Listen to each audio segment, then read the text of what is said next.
ہم جانتے ہیں کہ بچہ جب بولنا شروع کرتا ہے تو سب سے پہلا لفظ اس زبان میں بولتا ہے جو اس کے ارد گرد بولی جاتی ہے، لیکن کیا ہوگا اگر اس کے کان تک کوئی آواز ہی نہ پہنچے؟ کیا وہ خود سے بولنا سیکھے گا؟ اور اگر بولنا سیکھے گا تو کون سی زبان میں بات کرے گا؟ اگر آپ کے ذہن میں بھی کبھی یہ سوال پیدا ہوا ہے تو بتاتا چلوں کہ آپ اکیلے نہیں ہیں۔ 16ویں صدی میں شہنشاہ اکبر کے ذہن میں بھی یہی سوال پیدا ہوا تھا۔ پھر اس نے اس سوال کا جواب معلوم کرنے کے لیے ایک ایکسپیریمنٹ کیا۔ اس ایکسپیریمنٹ کے لیے اکبر نے 12 نومولود بچوں کو ایک گنگ محل میں پرورش کے لیے رکھا۔ اس گنگ محل کو خاموش گھر بھی کہا جاتا ہے اور یہاں گونگی نرسوں کے ذریعے ان بچوں کی پرورش کی جاتی رہی۔ پھر کچھ سالوں کے بعد اکبر نے اس گنگ محل کا دورہ کیا تو اس کا اندازہ بالکل درست ثابت ہوا۔ ان 12 میں سے کسی ایک بچے نے بھی بولنا نہیں سیکھا تھا، مگر اس ایکسپیریمنٹ میں اکبر ایک بات بھول گیا کہ وہ گونگی نرسیں ایک دوسرے کے ساتھ اشاروں میں بات کیا کرتی تھی، تو پاسبل ہے کہ وہ بچوں کے ساتھ بھی اشاروں میں بات کرنے کی کوشش کرتی رہی ہوں گی۔ اگرچہ ان بچوں نے بولنا نہیں سیکھا تھا، مگر وہ اشاروں کی مدد سے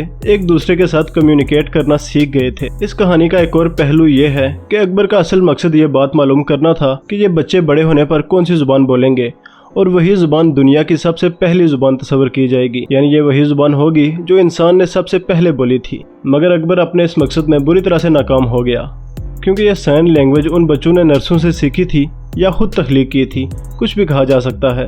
اس بنیاد پر یہ کہنا بھی 100% درست نہیں تھا کہ انسان نے سب سے پہلے اشاروں کی زبان میں بات شروع کی تھی۔